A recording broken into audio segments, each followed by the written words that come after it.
Hey, it's Kelly Dix.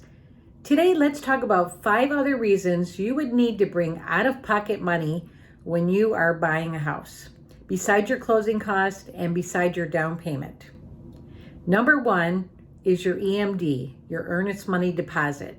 This is a deposit that you usually give when you write an offer on a house, just to show that you're really interested and you're committed to the offer. It's not required, but most of the offers will not get accepted unless you have this earnest money deposit. Number 2 is money for a home inspection.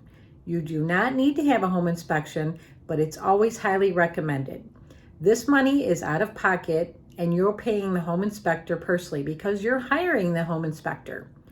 A general home inspection could be a few $100s. If you want to do any special inspections that are add-ons like radon testing, well and septic testing, mold testing, maybe having a special inspector out for your heating and cooling elements, plumbing, electrical, all those will add on to your cost. So those are out-of-pocket expenses that you'll have to pay for when you do an inspection on your home.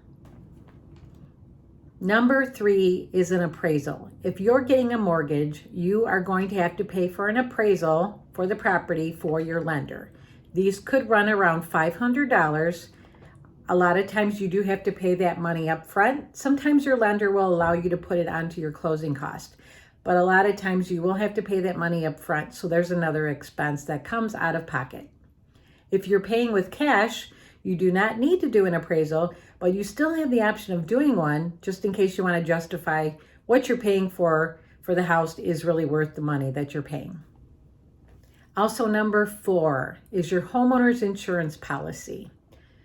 A lot of times the lender will want to see a full year paid insurance policy on your home before you close. A lot of times this is out of pocket. Sometimes it can be on the closing statement, maybe rolled into your cost, but most of the time it's an out-of-pocket expense to pay for 1 year of homeowner's insurance.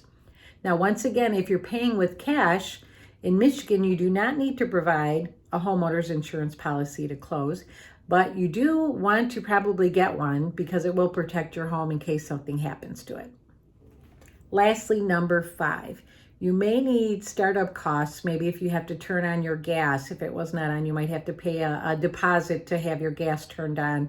Some of your utilities, maybe your cable, your phone systems. So these kind of expenses, you might want to check and see if you have a startup cost to turn some of those things on. So there you go, 5 expenses that you probably do not think you need to have when you're buying a house that you'll have to pay out of pocket before you close.